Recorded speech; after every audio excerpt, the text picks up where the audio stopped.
इसी दौरान 2013 में सलवा फातिमा की शादी कर दी गई और वो इतनी पढ़ाई करने के बावजूद पैसे की तंगी के कारण 2 साल तक अधूरे में लटकती रहीं।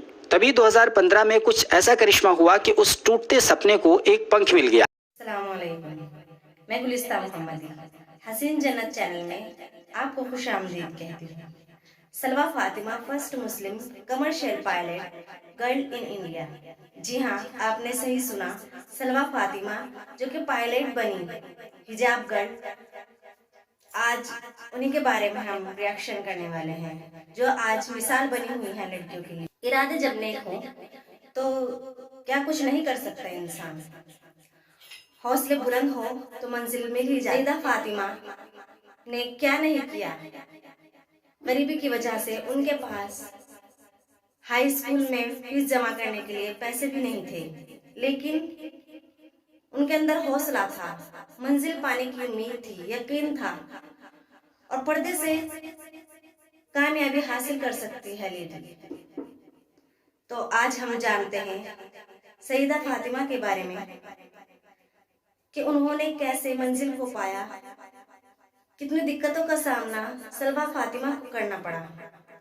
आइए जानते हैं इस वीडियो में। कठिनाइयां चाहे जितनी ही क्यों ना हो।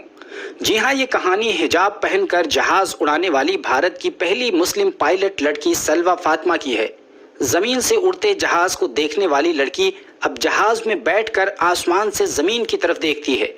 जिस लड़की के पास जहाज में बैठने तक के पैसे न थे, वो आज जहाज के केबिन में बैठने की हैसियत रखती है। लेकिन सलवा फातिमा का यहाँ तक का सफर आसान बिल्कुल न था, क्योंकि यहाँ तक पहुँचने के लिए सलवा फातिमा को कदम कदम पर कठिनाइयों का सामना करना पड़ा, क्योंकि इसके लिए उन्हें 50 लाख से भी अधिक रुपयों की जरूरत थी और एक गरीब परिवार के लिए ये किसी सपने से कम नहीं था। लेकिन इन सब के बावजूद सलवा फातिमा ने इस कामयाबी को कैसे हासिल किया, आइए आपको तफसील से बताते हैं। बात करीब 2 दशक पुरानी है, जब सलवा फातिमा क्लास 9th की स्टूडेंट थी। तभी उन्होंने अखबार में पढ़ा कि भारत में केवल 3 महिलाएं ही कमर्शियल पायलट के तौर पर अपनी सेवाएं दे रही हैं और उनमें से एक भी मुस्लिम महिला नहीं थी। तभी से उनके मन में ख्याल आया कि क्यों ना डॉक्टर, इंजीनियर जैसी परंपरागत लाइन को छोड़कर किसी और फील्ड में जाकर अपना करियर बनाया जाए। उन्होंने एविएशन क्षेत्र में जाने का फैसला किया। आखिरकार उन्होंने ठान लिया कि अब मैं मुस्लिम महिला पायलट के तौर पर अपना करियर बनाऊंगी। आपको बता दें कि सलवा फातिमा तेलंगाना राज्य की राजधानी हैदराबाद में एक किराए के मकान में रहती थी। उनके पिता सैयद अशफाक अहमद सऊदी अरब में एक बेकरी में मुलाजिम थे, जिस पैसे से उनके घर का खर्च चलता था। उनकी 3 बहनें और एक भाई सभी पढ़ाई कर रहे थे। तभी उनके पिता सैयद अशफाक अहमद का एक्सीडेंट हो गया और उन्हें इंडिया वापस आना पड़ गया। 3 साल तक पुराने हैदराबाद के मुगलपुरा इलाके में किराए के मकान में रहने के बाद सुल्तान शाही इलाके में एक बार फिर किराए के मकान में शिफ्ट होने का फैसला किया। इस तरह सलवा फातिमा ने सुल्तान शाही में रहकर अपनी उड़ान भरने की कामयाब जिंदगी की शुरुआत की। सलवा फातिमा ने 2004 में हाई स्कूल तक की तालीम हैदराबाद के मलकपेट में स्थित न्यू आयजा स्कूल से मुकम्मल की और 2006 में उन्होंने इंटरमीडिएट की तालीम मेहदीपट्टनम के एक कॉलेज से हासिल की।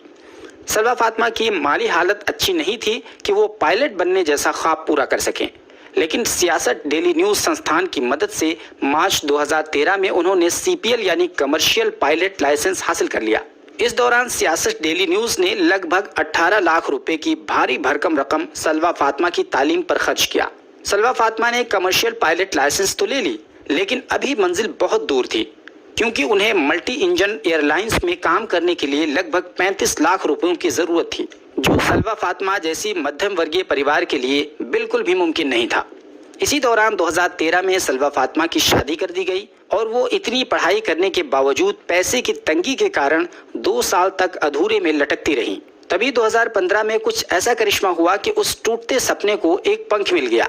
हुआ कुछ यूं कि एक न्यूज़पेपर के रिपोर्टर ने महिला दिवस के मौके पर सलवा फातिमा का इंटरव्यू किया और उनसे पूछा कि आप इतनी पढ़ी लिखी होने के बावजूद खाली क्यों बैठी हुई हैं।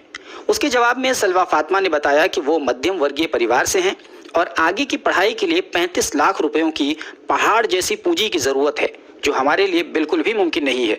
आखिरकार ये इंटरव्यू अखबार में छपा और खबर तेलंगाना के मुख्यमंत्री KCR तक पहुंच गई और मुख्यमंत्री KCR ने सलवा फातिमा के हौसलों की कदर की, एक इंक्वायरी कराई और सब कुछ सही पाने के बाद मल्टी इंजन टाइप रेटिंग के लिए केसीआर ने 35 लाख रुपए की स्कॉलरशिप वाली राशि सलवा फातिमा के हाथों पर रख दी, जिसकी मदद से सलवा फातिमा 2016 में पहले 15 दिनों के लिए न्यूजीलैंड गईं और वहां से मल्टी इंजन टाइप रेटिंग की ट्रेनिंग लेकर इंडिया वापस आईं।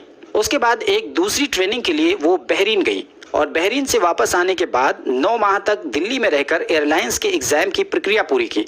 उसके बाद ही 2018 में उन्होंने इंडिगो एयरलाइंस में पायलट की नौकरी के लिए अप्लाई कर दिया। आखिरकार सलवा फातिमा एक पायलट के तौर पर सेलेक्ट कर ली गई। इस तरह 10 साल के लंबे उतार चढ़ाव के बाद पायलट बनी और कमर्शियल पायलट के तौर पर आज वो इंडिगो एयरलाइंस में जूनियर फर्स्ट ऑफिसर पायलट के तौर पर काम कर रही हैं, जहां उन्हें हर माह 1 लाख से भी अधिक तनख्वाह मिलती है। और जहां तक हिजाब के साथ पायलट जैसी नौकरी करने की बात है, तो वो एक इंटरव्यू के दौरान बताती हैं कि अब तक उन्हें हिजाब को लेकर किसी तरह के भेदभाव का सामना नहीं करना पड़ा है, बल्कि इसके उलट हिजाब की तारीफ की गई है।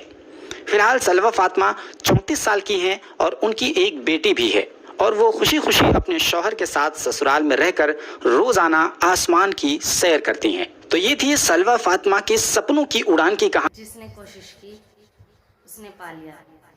पर्दे से क्या नहीं कर सकती कुछ भी औरत, सब करती है, लेकिन हया, शर्म, पर्दा ये सब होना ज़रूरी है। कामयाबी हासिल करना है तो पर्दे से भी की जा सकती है। मिलते हैं ऐसे ही रिएक्शन वीडियो के साथ, तब तक के लिए अल्लाह हाफ़िज़।